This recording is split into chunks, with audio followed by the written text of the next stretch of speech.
Hey everyone, I'm back after, in real time, what's been about a week away from me recording anything. And the reason for that is that I ran into a lot of issues trying to use my DQN learning model. So, what I was finding was that in a lot of cases, the loss was just going all over the place when I was trying to train the bot. So, I would train it for 10,000 games consistently, and I never really got it consistently above 30% against the simple heuristics player. So I think there's more I could have done, and I think there definitely is more I could do to continue to try and make this model work. I think I could tune the hyperparameters better. I think I could let it train for longer. But really, what I was just kind of feeling was that it feels like I'm getting really diminishing returns trying to continue to use the DQN learning algorithm. So I did a little bit of research and I came across something called the Proximal Policy Optimizer. So a PPO learning algorithm is another reinforcement learning algorithm. And the way it works is a little bit different than, say, DQN algorithm. So this is a diagram provided by OpenAI, I believe, of the different reinforcement learning algorithms. So you can see there's model-based, there's model-free, and if you come down here under the model-free algorithms, you can see the two that I've explored using so far.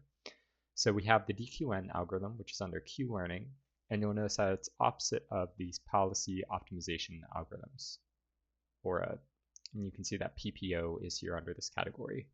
So one of the big differences between PPO and DQN is that DQN is an off-policy learning model. And what that means is that the model builds a policy which can predict, to the best of its knowledge, the optimal action at each step.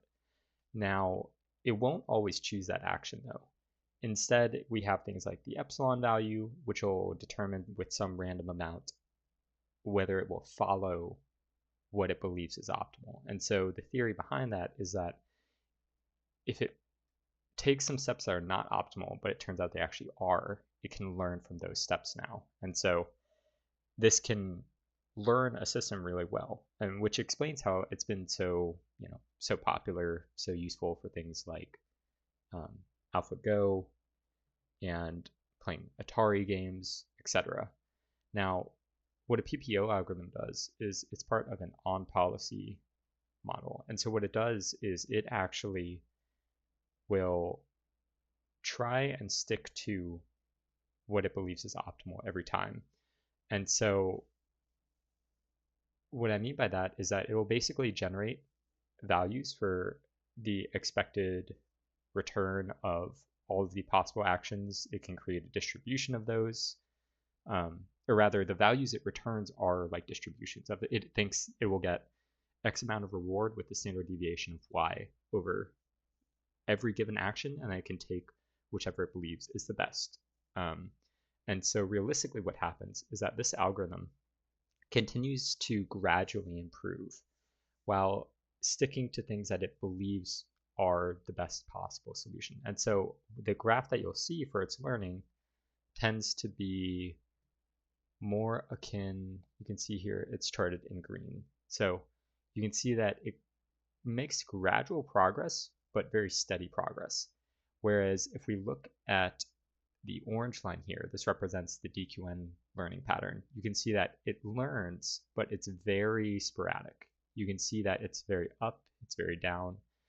And so what that means is that, these on-policy learning methods, they tend to be a little bit slower, but because they continually stick to the optimal policy, they tend to forget what they've learned a little bit less, and they tend to continually perform better over time, whereas these off-policy ones can really be sporadic.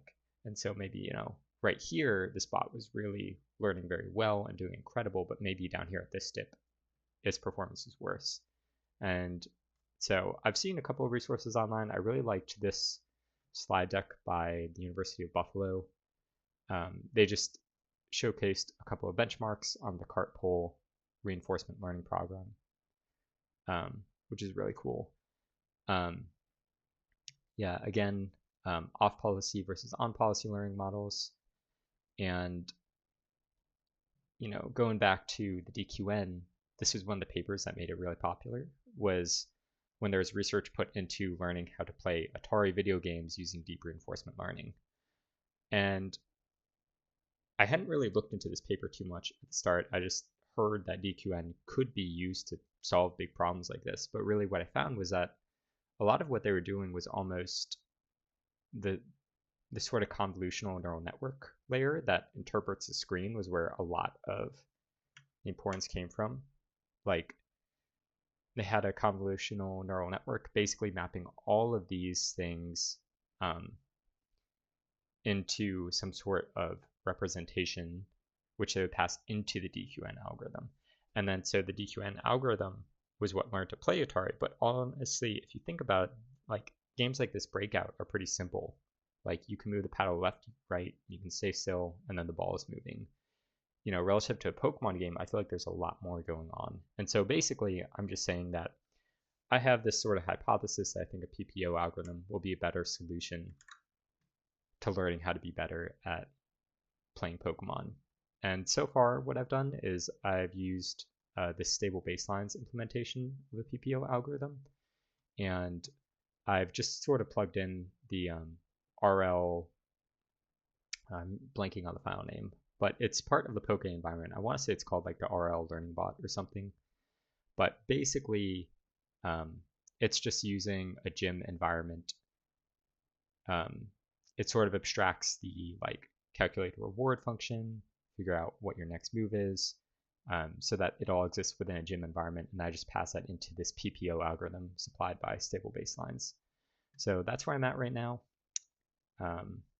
Currently, the benchmarks for it, I'm having it train over, roughly 1,000 to 2,000 games. It's now operating in the order of turns rather than games, so that makes it a little bit different in the training step. But basically, the current state of things are that it's not using the inputs I was previously using on the DQN algorithm. That's going to be my next update. But it is currently winning against the random player roughly 71% of the time once trained, against the max damage player roughly, would this be like 30% of the time once trained, and against the simple heuristics player only about like 9 to 10% of the time. So yeah, I'm definitely excited to go down this route. I think it will give some really good results, and that's it for now.